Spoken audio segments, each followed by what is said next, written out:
Assalamualaikum warahmatullahi wabarakatuh Ustaz. Waalaikumsalam warahmatullahi wabarakatuh. Bagaimana hukumnya asuransi jiwa di bank syariah? Boleh atau tidak?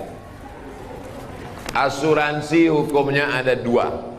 Yang pertama mengatakan asuransi hukumnya haram karena ada unsur horor, gambling, judi.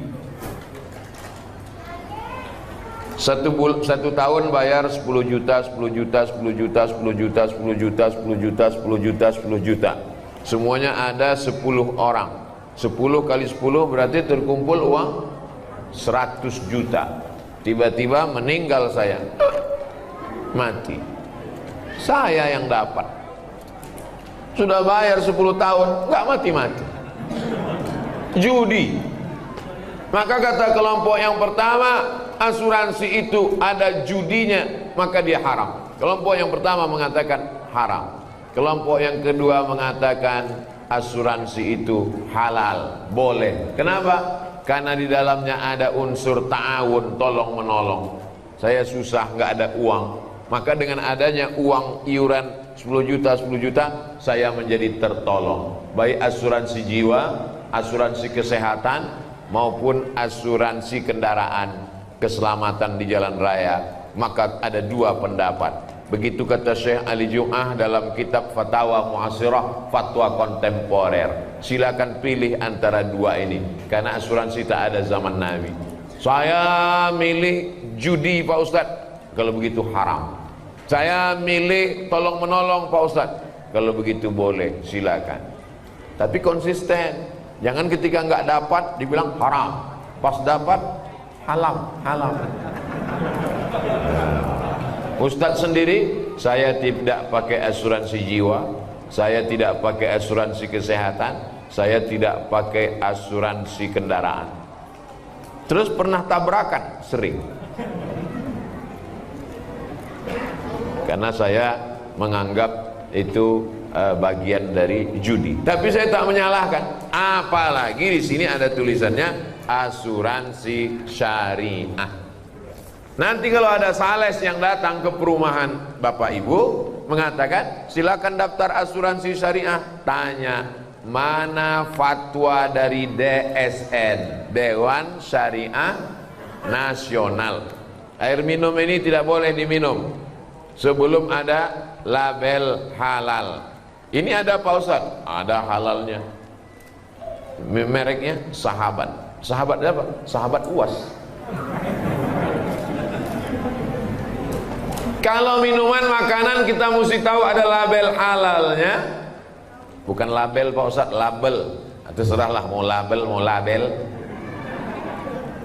Kalau mesti ada label halalnya, maka kalau yang sifatnya ekonomi tidak dikeluarkan oleh Komisi Fatwa, tapi dikemukakan oleh DSN, Dewan Syariah Nasional. Maka bank syariah mengeluarkan asuransi jiwa, maka silakan boleh lanjutkan, karena mereka mengambil fatwa yang nomor 2 tadi. Begitu juga dengan BPJS, itu asuransi kesehatan. Sebetulnya uang digabung, uang digabung. Ada yang sakit, yang satu sudah bayar. Kamu BPJS sudah berapa tahun daftar? Udah 2 tahun Pak Ustaz. Nggak pernah sakit, sehat terus. Berarti uangmu nggak pernah kamu pakai. Inilah rencana mau sakit nih Pak Ustaz.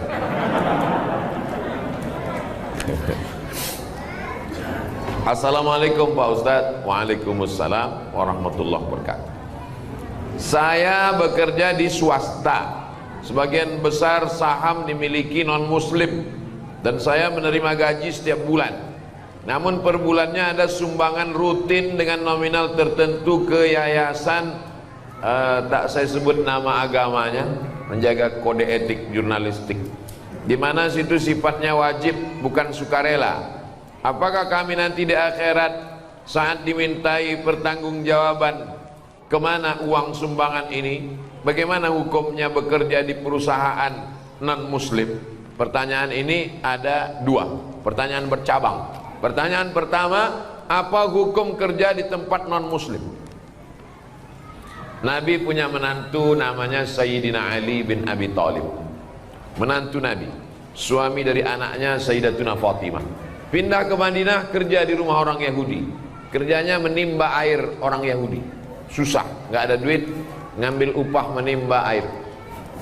Dilaporkan ke Nabi, ya Rasulullah, Ali kerja di rumah orang Yahudi. Apa kerjanya? Menimba air. Nabi tidak larang. Itu hukum boleh bekerja di tempat non muslim selama tidak terkait masalah akidah. Kalau sudah terkait masalah akidah, dilarangnya untuk sholat, wajib ikut ritual dia. Wala ana abidu ma'abattum wala antum abiduna ma'abud lakum dinukum.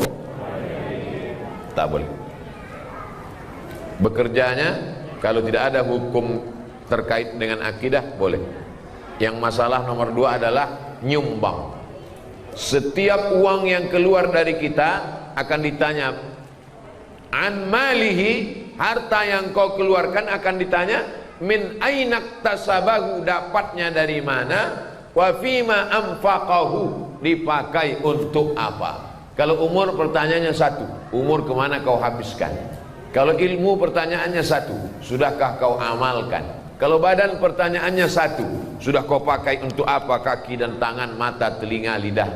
Tapi kalau harta pertanyaannya 2, dapatnya dari mana, dipakai untuk apa. Dapatnya dari mana? Halal, kerja. Tapi dipakai untuk apa? Jangan-jangan dipakai untuk program keagamaan. Tapi Pak Ustadz, saya kerja di situ, pemegang sahamnya mereka. Kalau saya keluar dari sini, nanti saya tidak. Kalau ada tempat kerja lain yang kira-kira selamat daripada nyumbang untuk program agama, boleh. Tapi kalau tidak ada lain, pilihannya 2, mati dengan kerja ini. Pilih mana? Jangan pilih mati, nggak boleh. Silakan kerja. Mudah-mudahan uang itu dipakainya untuk sosial, bukan untuk penyebaran agama, insya Allah.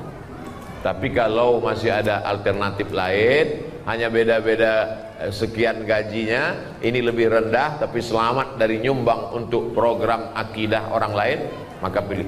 Syukur-syukur dia mau.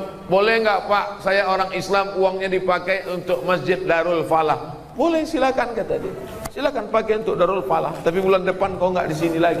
Oh, bahaya Pak Ustadz. Nah, itu hukum darurat membolehkan yang terlarang. Ad-darurat tubihul mahzurat. Demikian, wallahu a'lam bishawab.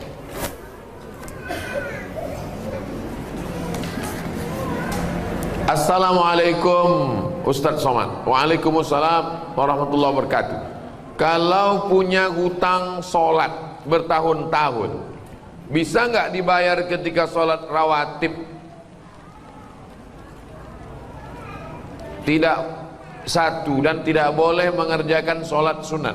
Pertanyaannya 2, bercabang juga. Dulu akil baliknya umur 10 tahun. Umur 10 tahun akil balik, mulai wajib sholat. Lalu dia tidak sholat, dia belum hijrah, nggak ngaji. Lalu kemudian sekarang baru dia sholat. Saya baru sholat Pak Ustadz. Kapan? Subuh tadi. Umur berapa sekarang? 40. Berarti 30 tahun tidak sholat. Maka sholat-sholat yang lama selama 30 tahun itu dia qadha. Qadha artinya ganti. Qadha bukan tempat cuci tangan, itu kobo. Di qadha, yang lalu-lalu di qadha. Sekarang teknis mengqadhanya bagaimana? Selesai satu sholat langsung qadha. Habis maghrib nanti langsung qadha. Maghrib yang pertama dengan imam itu namanya ada. Usolli fardhul maghribi thalatha raka'atin adaan. Setelah maghrib dia qadha. Usolli fardhul maghribi thalatha raka'atin qadaan. Salat. Habis isya juga dia qadha. Berapa lama? Selama salat itu dia tinggalkan. 30 tahun Pak Ustaz. Di qadha 2022, lunas 2052. Kalau ninggal 2040, alhamdulillah bonus pemutihan. Saya nggak percaya nih sama Ustadz Somad ini. Mana dalil qadha? Dalil qadha tulis aja di Google yang nulis tentang qadha kawan saya, sahabat saya. Buat salat qadha Ustadz Sarwat. Ustadz Sarwat. Beliau punya rumah fikih. Qadha salat yang terlewat Ustadz Ahmad Sarwat LCMA. www.rumahfikih.com. 4 mazhab mewajibkan qadha. Tapi jangan gara-gara ini besok bapak cuti 1 bulan mengqadha 3 tahun. Teknis qadha sama seperti sholat biasa. Habis sholat subuh dengan imam 2 rakaat, habis itu qadha. Tapi jangan di masjid, di rumah. Karena tidak ada ba'diyah subuh. Khawatirnya kalau dibuat di Darul Falah, selesai sholat jamaah berbisik, aliran sesat. Oke, setelah jelas tentang qadha, habis selesai qadha, apakah boleh ba'diyah? Boleh. Sebagaimana boleh ba'diyah setelah sholat jenazah. Ada jenazah masuk, lalu kemudian ayo jenazahnya disolatkan. Apakah setelah sholat jenazah masih boleh ba'diyah? Ya. Kenapa lebih didahulukan sholat jenazah? Karena ba'diyah waktunya panjang, sedangkan sholat jenazah lebih cepat, lebih baik. Jadi kalau ada orang meninggal pagi, jangan sampai besok pagi baru dikebumikan. Paling bagus hari itu juga. Boleh orang dimakamkan malam, boleh. Boleh dikuburkan malam. Nah ini, kalau bisa jangan sampai tunggu besok pagi, karena jenazah itu kalau sudah 24 jam mulai dia berubah, karena usus mulai membusuk dan lain sebagainya. Apalagi kalau ada dia kena penyakit menular, mulai mengeluarkan bakteri. Nanti orang yang memandikan tamu yang melayan. Ini menyadarkan kita, rumah-rumah kita, yang beli kita, pakai duit kita. Tapi kalau kita sudah mati, tidak ada sejengkal pun di rumah itu yang mau menerima kita. Kita hanya setumpuk daging busuk yang akan menjadi santapan cacing tanah. Bersedekahlah untuk Masjid Darul Falah. Silakan transfer ke nomor berikut ini. Itu tadi tentang qadha salat. Tidak boleh mengerjakan salat sunat, tetap boleh salat sunat. Orang yang belum selesai qadhanya tetap salat sunat duha, tetap salat sunat tahajud, tetap salat sunat qabliyah dan ba'diyah. Jangan nanti kamu enggak salat sunat, saya masih banyak utang. Enggak, tetap salat sunat. Assalamualaikum warahmatullahi wabarakatuh, Ustaz. Waalaikumsalam warahmatullahi wabarakatuh. Apabila orang tua kita melakukan kesalahan, bagaimana cara kita menasehatinya? Orang tua tidak bisa dinasehati, karena orang tua tidak pernah melihat kita sebagai orang besar. Di mata orang tua, kita tetaplah anak kecil yang baru pandai berjalan. Jadi kalau kita ceramahi orang tua, dia bukan dengar, dia melihat kita sebagai lucu. Aku lucu ngelihat ente, anak kecil kok pandai ngomong, katanya. Jadi kalau kita mau ngasih tahu orang tua, pakai lidah orang lain. Kalau di tengah keluarga ada orang yang lebih tua yang dia hormati, melalui lidah dia. Kalau dia punya ada ustadz yang dia dengar, kiai, kalau dia hormat kepada Habib, pakai lisan, pinjam. Ustadz Somad, ya, ibu saya senang dengar ceramah Ustadz, tapi dia masih suka ceritakan aib orang. Kira-kira kalau Ustadz yang ngomong nanti dia dengar, kalau saya ngomong dia marah. Ustadz mau nggak nanti di masjid judul ceramahnya sampaikan bahaya bicara aib orang lain? Oh boleh. Bahaya bicara aib orang lain. Selesai pengajian datang ibunya. Ustadz tadi dibisiki anak saya ya. Saya termasuk ustadz yang ceramahnya nggak bisa dipesan. Saya menyampaikan apa yang saya mau. Saya tidak mau menyindir-nyindir orang melalui pengajian. Jadi kalau ada orang tuanya tidak sholat, jumpakan saya. Saya jumpa, Pak, Bapak sudah tua. Nanti Bapak kalau mati tempat Bapak neraka jahanam. Cepat-cepat sholat. Saya kalau diundang ke kantor, dipesan, Ustadz ceramah tolong jangan singgung-singgung masalah jilbab, karena istri kepala dinas belum berjilbab. Nah, saya bahas itu. Yang tidak pakai jilbab neraka jahanam tempat. Makanya banyak tempat ceramah wal awwal wal akhir. Itu yang pertama dan terakhir. Saya tak pandai menyindir-nyindir orang melalui ceramah. Saya mau ngomongnya langsung to the point. Jadi pakai orang lain, karena orang tua tidak pernah menganggap kita besar dalam pandangan dia. Kadang anak-anak muda ini kalau udah ikut pengajian, pulang-pulang mau menceramahi orang tua. Pulang ceramah, pengajian, panggil orang tua. Papa sini, mama. Ya ayyuhalladzina amanu. Oh, nggak bisa begitu. Dia lebih banyak makan asam garam dari kita. Karena banyak makan asam garam, itulah maka darah tingginya kuat. Assalamualaikum Ustaz. Waalaikumsalam. Bagaimana sikap kepada saudara yang murtad? La yahillu damu mri'in muslim illa bi ihda salas. Tidak halal darah orang muslim ditumpahkan kecuali dia melakukan 3. Siapa yang melakukan 3 maka boleh dipancung kepalanya, mati. Yang pertama, an-nafsu bin nafsi, pembunuh. Dalam Islam pembunuh tidak dihukum penjara tapi hukum pancung. Yang kedua, as-sayyibuz zani, sudah menikah, punya istri, punya suami tapi berzina, maka juga dihukum mati, ditanam setengah badannya, dilempar batu pakai mati sampai mati. Yang ketiga, at-tariku lidinihi al-mufariqu lil jamaah, orang yang murtad meninggalkan agama Islam maka dianggap pengkhianat, maka dia dihukum mati, hukum pancung menurut hukum Islam. Tapi kita tidak pakai hukum itu, kita pakai hukum konvensional. Apalagi liberal sekuler bebas, orang gonta-ganti agama seperti ganti sendal, seperti ganti baju. Pakai baju ini tipis kedinginan, pakai baju tebal. Pakai baju tebal kepanasan, pakai baju tipis. Enak saja. Bahkan di podcast orang murtad enak aja ngomong, seenaknya menghina agama. Tak bisa ditegakkan. Jadi bagaimana sikap kita sebagai keluarga? Jangan putuskan, karena kalau putus dia semakin nyasar, semakin jauh. Kalau masih ada nomor handphonenya, tetap tiap hari kau mesti balik kepada Islam. Wa may yartadda minkum an dinihi, siapa yang murtad dari agama Allah maka dipancung kepalanya. Lalu kemudian mesti dikasih tahu, kau nanti kalau mati tidak diterima Allah. Wa may yabtaghi ghairal islami dina, siapa yang mencari agama selain Islam, falan yuqbala minhu, maka dia tidak akan diterima Allah. Wa huwa fil akhirati minal khasirin, di akhirat termasuk orang rugi, karena masuk neraka khalidina fiha abada, kekal selamanya.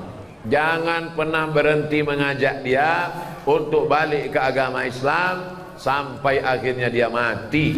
2 kemungkinan, kita capek lalu dia mati, atau kita lelah, kita mati duluan.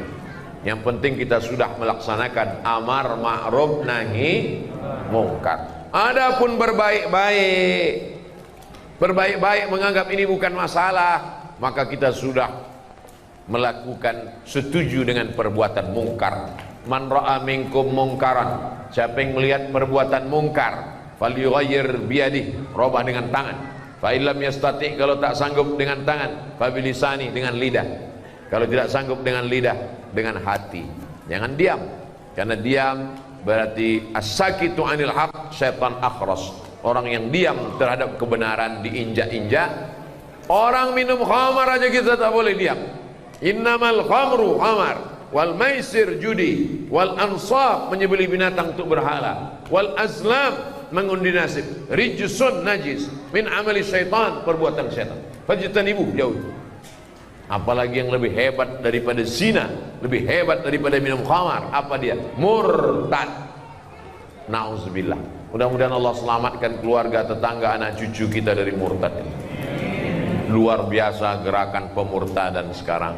Dinikahi, pura-pura masuk Islam, setelah punya anak dia ancam, kalau kamu mau tetap suami saya, ikut agama saya. Kalau kamu tidak mau, saya tinggalkan. Perempuannya tidak kerja, tidak ada duit, takut, akhirnya murtad. Pemurtadan dengan cara nikah, pura-pura masuk Islam, robah KTP, habis itu punya anak 1, murtad. Tak terhitung jumlahnya. Makanya anak-anak ibu kalau pacaran, lihat dulu agamanya. Jangan karena mobilnya lalu dinikahkan. Jangan karena pekerjaannya, karena PNS-nya, karena jabatannya. Rugi. Allah selamatkan. Tidak apa-apa kejam-kejam, marah-marah sedikit, lebih baik daripada nanti menangis di akhir masa. Kakek-kakek, nenek-nenek umur 70 tahun datang ke kantor Basnas. Waktu itu saya dewan sosialisasi Basnas. Ustadz Somad nggak usah ikut rapat. Kenapa Pak Ketua? Ustadz itu ada mau orang konsultasi. Ada apa Pak? Anak saya perempuan nikah dengan non muslim, dia mau alaf masuk Islam. Setelah anak 3 dia murtad. Sekarang 5 keluarga saya murtad Pak Ustadz. Anak saya, mantu saya, cucu saya 3. Saya waktu itu ragu, mau ngasih tahu tegas, siapa yang Saya takut saya gitu dua-duanya meninggal.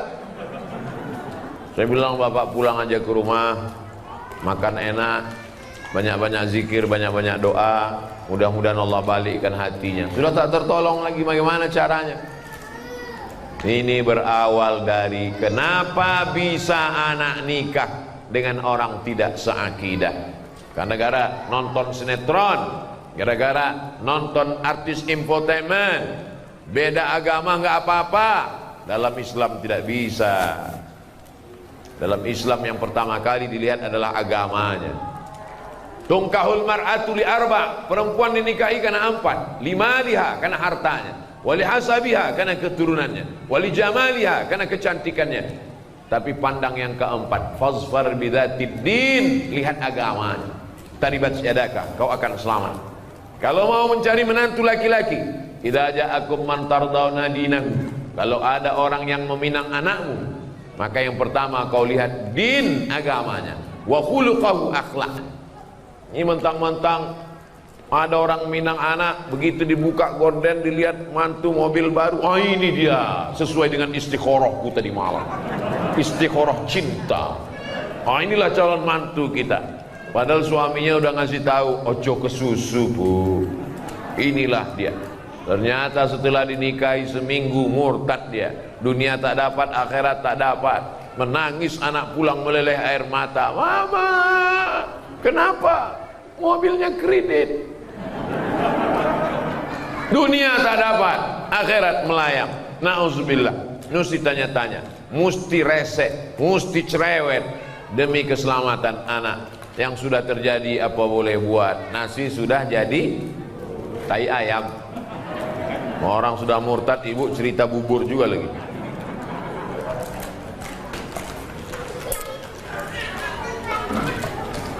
Apakah orang tua bertanggung jawab terhadap anak yang mabuk, yang sakau, yang pacaran, yang minum khamar? Kullukum ra'in, setiap kamu adalah pemimpin. Wa kullukum mas'ulun ar-ra'iyatih, setiap kamu akan ditanya tentang yang kau pimpin. Saya akan ditanya tentang anak saya.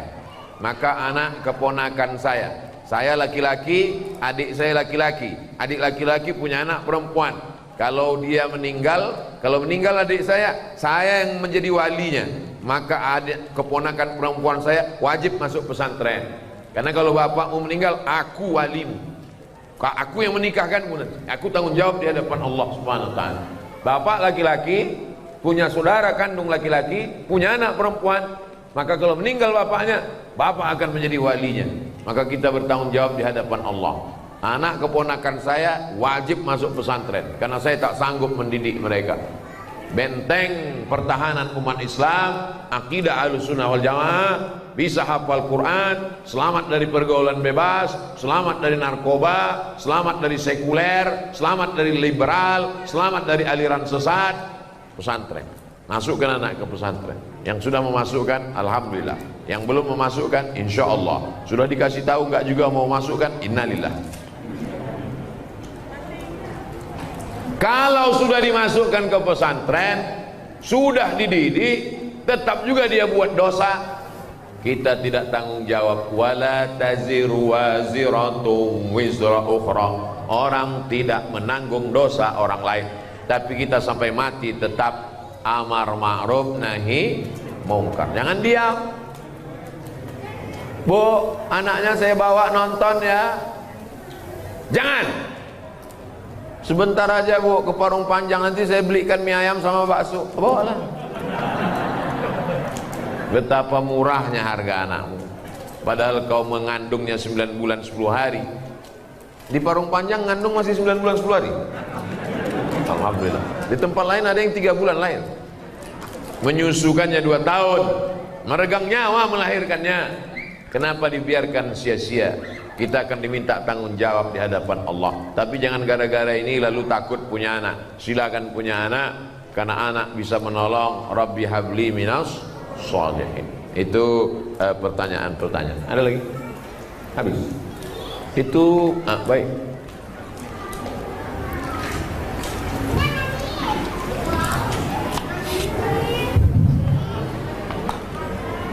Assalamualaikum.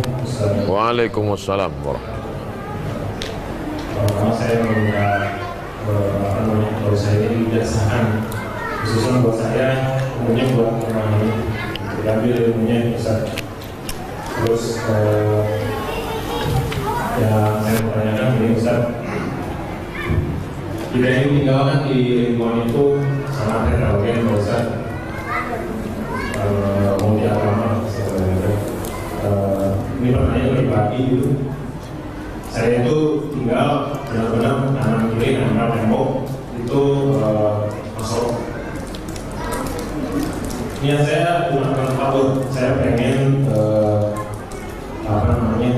mungkin ini pada saya itu saya pengen melihatkan adab sama akhlak Muslim itu seperti ini. Jadi kita termakan sekarang metaverse ya gimana adab saya terhadap tetangga saya yang berkenal tembok, kebetulan dia Nasoro, pada blog dia nyara juga, terus saya punya anak kecil. Saya pengen berhubungan baik sama beliau, kadang kita juga berbagi makanan gitu. Tapi saya tahu tetangga saya ini makanan tidak halal gitu. Gimana cara adab saya?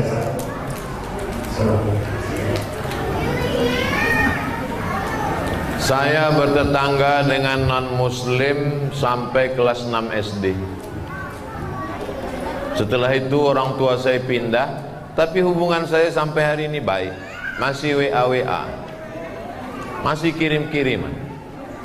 Ada rumah Quran di daerah itu perlu bantuan semen.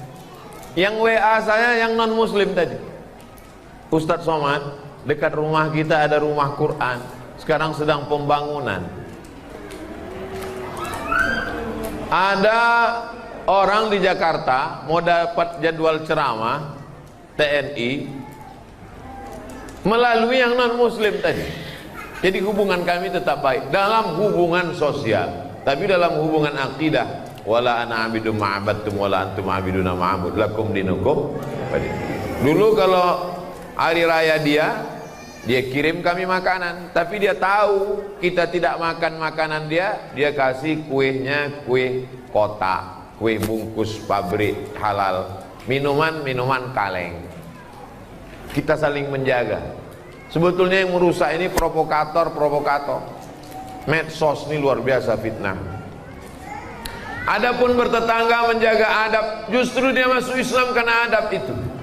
Ada seorang imam namanya Imam Al-Hasan Al-Basri, meninggal tahun 110 Hijrah, punya tetangga non-muslim. Rumah tetangganya di atas bukit, dia di bawah. Lalu kemudian suatu ketika Imam Hasan Al-Basri sakit. Tetangga yang non-muslim masuk menjenguk ke ruang tamu. Hasan Basri mana? Dia di kamar. Tetangganya masuk ke kamar. Sampai di kamar, di pojok rumah ada ember. Tetangganya nanya, itu air apa Hasan Basri? Itu air dari atas. Kalau nggak salah itu pojok kamarmu pas WC saya. Sudah berapa lama kamu nampung air ini?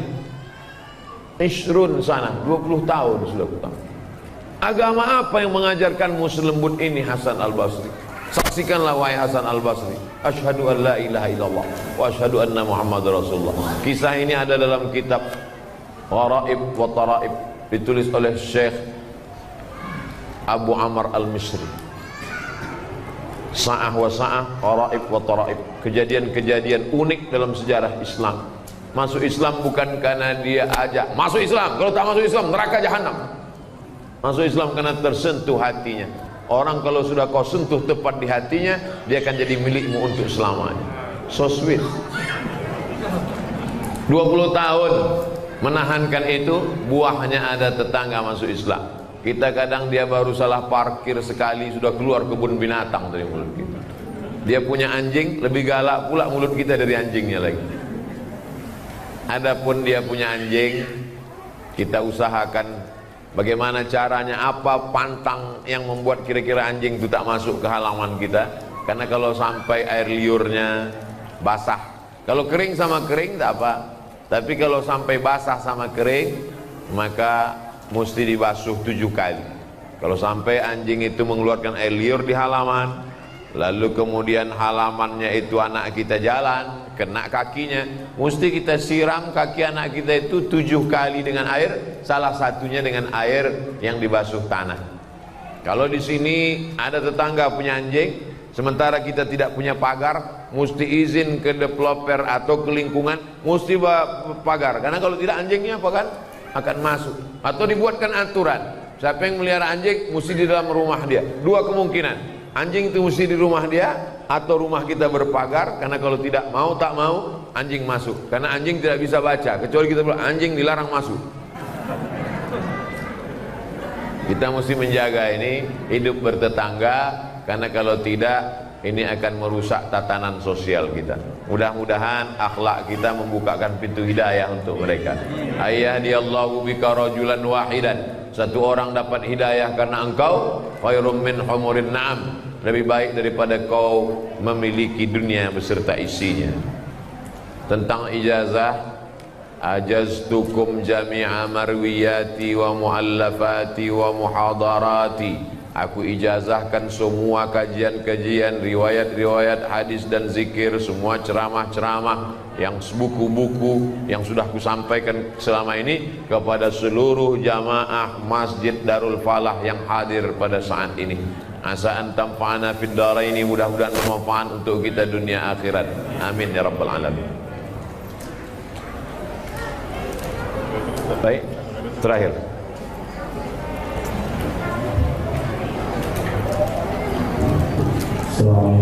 Waalaikumsalam warahmatullahi wabarakatuh. Bagi dewasa, utamanya juga kepada ibu, bukan pada riwayat ketika seorang lelaki ibu jihad, tapi di mana dari ibu sangat dirawat, dia Rasul menyuruh dia untuk pergi ke merawat ibunya di dalamnya untuk jihad. Adanya utama ibu sangat luar biasa di perkanan oleh Islam. Pertanyaannya adalah ketika misalnya saya mengingat di rumah ibu saya pada saat sholat subuh, ada keinginan saya untuk sholat di masjid, tapi ibu saya sangat ingin sekali berjamaah dengan saya di rumah. Mana yang utama? Saya tetap jalan ke masjid atau saya menyenangkan ibu saya untuk berjamaah di rumah? Terima kasih. Waalaikumsalam warahmatullahi wabarakatuh. Datang seorang laki-laki menjumpai Nabi Muhammad SAW. Ya Rasulullah, izinkan aku perang jihad fisabilillah, aku mau mati syahid. Kata Nabi, alaka min ummin, ibumu masih hidup? Ya, ada di rumah. Ilzam rijlaiha fasammal jannah, kau urus tapak kakinya, kau dapati surga di sana. Kalau telapak kakinya kau urus, kau dapat surga. Apalagi kalau kau urus kepalanya, tangannya, badannya, makannya, pakaiannya. Yang masih punya ibu, bersyukurlah. Kalau ibunya sudah meninggal, bersedekah. Saat ummi matat, emakku sudah mati ya Rasulullah, apa tasaddaqu anha, kalau aku bersedekah apakah pahalanya sampai untuk almarhumah? Kata Nabi, sampai. Ayu sadaqatu afdal, sedekah apa yang paling afdal? Saqyul ma, memberikan air minum. Bapak ibu yang sanggup belikan air minum kotak, sedekahkan untuk pengajian. Yang tak sanggup, buatkan sumur bor. Oh, lebih mahal Pak Ustaz. Rame-rame, satu sumur bor 2 juta, iuran dengan keluarga di pondok pesantren, mengalir pahalanya. Bagaimana kalau ibu di rumah, nginap di rumah ibu, ibunya mau sholat subuh berjamaah, sementara anaknya mau sholat subuh ke masjid. Menurut mazhab Hambali, sholat subuh berjamaah, sholat berjamaah ke masjid hukumnya wajib. Berbakti kepada orang tua juga wajib. Kalau ketemu dua yang wajib bagaimana? Lihat di rumah itu ada tak orang lain. Kalau di rumah itu anaknya 10, perempuan 9, 1 laki-laki, maka dia tetap pergi ke masjid. Maka nanti setelah pulang ke masjid dia tetap berbakti kepada ibunya. Tapi kalau dia anak tunggal satu-satunya, tak ada pembantu dan siapapun juga dalam rumah itu, kalau dia pergi dikhawatirkan terjadi sesuatu, maka yang wajib ini lebih dikedepankan daripada dia pergi ke masjid. Menurut mazhab Syafi'i, solat berjamaah ke masjid fardu kifayah. Menurut mazhab Maliki, solat ke masjid adalah sunnat muakkad. Andai bertemu dua yang wajib, maka dilihat mana yang lebih kuat di antara keduanya.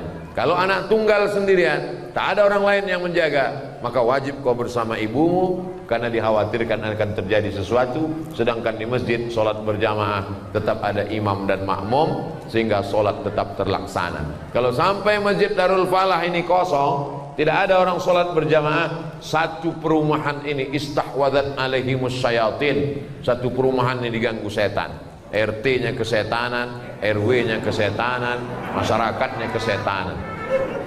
Insya Allah kita solat berjamaah ke masjid. Amin ya rabbal alamin. Untuk segala kebaikan, mudah-mudahan kita semuanya istiqomah, menjadi lebih baik daripada sebelumnya.